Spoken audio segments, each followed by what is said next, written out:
Hey guys, this is Goku, and on this channel we talk about poker and ideas that can improve your life. So if you're interested in that, go ahead and click the subscribe button because I'll be honored to have you here. In this video we're gonna review a hand that happened on PokerStars. It's another hand from the Scoop tournament that we're reviewing. Yeah, let's see what happens here. The blinds are 200 and 400 with ante 50. We are 39 hands into the tournament, so it's just the start of it. But our hero has managed to get himself quite a nice stack. We've got 170k, so yeah, over 400 big ones. Nice. The stacks on our table, yeah, mostly are the beginning 50k stack. This guy is a little bit short. He's on a 22k, but that's still 55 big blinds, so this hand should be quite interesting. So the action falls to our slightly shorter stacked villain, who opens to 2.2.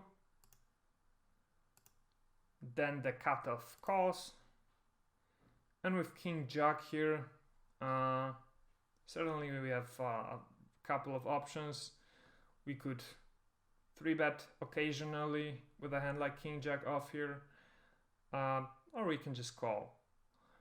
Yeah, the 3-bet allows us to really narrow down the playing field, because we'll most likely get called just in one spot, or perhaps it will allow us to just take down the pot right away. But we can also just call here and play a multi-way pot with our King Jack, which is a nice well-connected hand, and that can flop really well. And in a multi-way pot, you know, we can extract much more value than if we 3-bet here and just play heads up. So let's see what our hero does. Our hero just calls, and the big blind calls as well. So we see a 4-way flop of deuce 6 jack with 2 clubs. And on the small blind here, we should never lead with a hand like that, because if we lead, this looks super strong, and if they don't have much, then they will just fold. It's much better to just check and see what happens. So the big blind checks, the initial raiser checks as well, and the cutoff bets half pot. We should obviously just call this. I don't think there's too much merit to raising with King Jack off in this spot. It's a perfectly fine just calling hand here. Okay, so we call, and the villains fold. And the turn brings 9 of diamonds. Yeah, right now I guess we can bet a lot of the time, because this villain will often just shut down after this one bet. You know, everybody checked to him on the flop, so he just took a chance and tried to steal the pot for half pot bet. But and there's a flush draw on the board, so we might want to just bet here like a third of the pot or half pot to try and extract some value if he has the flush draw. Yeah, because I think if we check here, a lot of the time he's given up. But yeah, we don't know anything about this player, and it's also fine to just check here and check call, of course. Let's see what the hero does. Okay, the hero just checks, and the villain bets full pot. So this is quite interesting. So what does the villain play like that? So if he had a set of deuces, sixes, or jacks, he wouldn't bet half pot on the pot. on the flop, so we can really discard those hands. If he's got a hand like king jack, queen jack, ace jack, then yeah, he could have betted on the flop like that, but would he bet here full pot with ace jack or king jack or queen jack?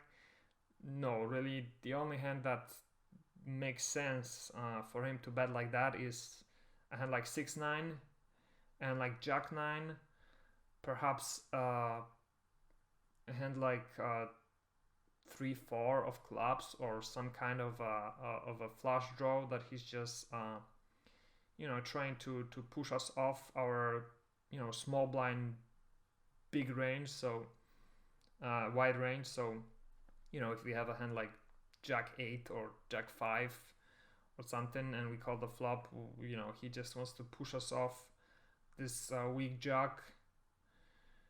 So for those reasons, I think a call here is the best option.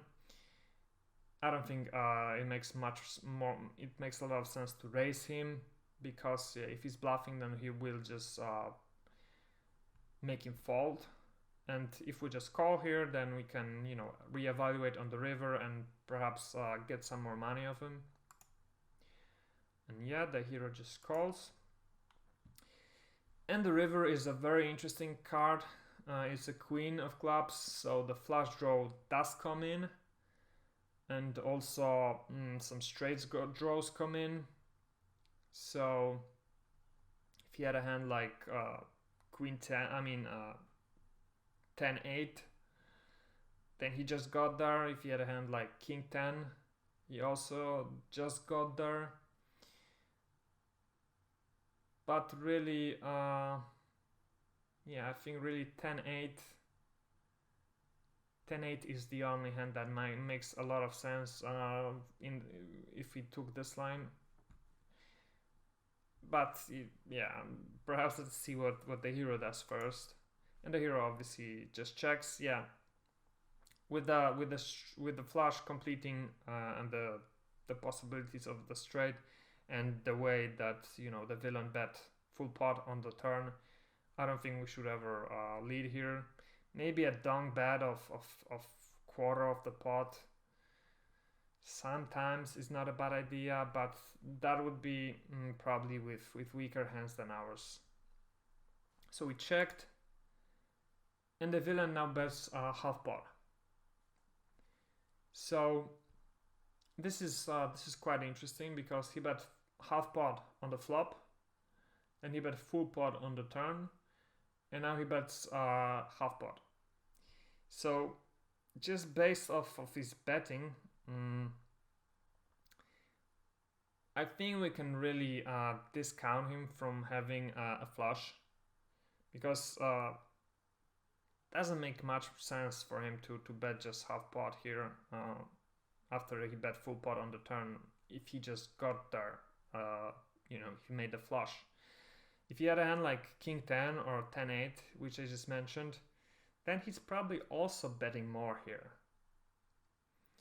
If he had the hand like jack 9, yeah, maybe he slows down a bit, because the queen just got there and the board got way more scarier. But given how the hand played out, I think his line looks weird. And when you encounter hands like this, that the villain's line look weird, a lot of the time it's because they're bluffing, and they're just not telling a good story, I think. So especially given that he bets just half pot now, it's an easy call, really. I think we should always call here if he plays it this way. If he bets more, like if he bets full pot here again, then that gives us much more to think about. But yeah, given how the hand played out, I think it's an easy call, and our hero does call. So let's see what the villain actually has. The villain actually has ace 10 with the ace of clubs. So yeah, he played it very weirdly. The the half pot bet on the flop to steal the pot makes sense, of course, but the full pot bet on the 9 was weird, and then the half pot bet on the queen on the river, it also just didn't look consistent, I guess. Yeah, so that's the hand, guys. Thanks for watching. If you enjoyed this video, please give it a thumbs up. Subscribe to this channel to see more videos like this. Write a comment below what you thought of this hand, because it's an interesting hand. You know, what did you think about the villain played? How the villain played it, and how the hero played it? Would you have played it differently, perhaps? Or does it look weird to you, the line that the villain took? Yeah, hit me up in the comments below, and I will see you in the next one. Thanks. Bye. Do you want to learn how to play PLO? Are you a beginner player who's never played Omaha before? Do you want to learn how to crush casual players easily? If so, this course is perfect for you. It's a crash course on Pot Limit Omaha dedicated for beginner players. You will learn all the fundamentals of PLO. You will learn what hands to play, when to play them, and how to play them. You will learn the basic strategies that allow you to be a winning player at your home games or microstakes online. If you want to learn PLO quickly and easily, get this course now at gokupoker.com.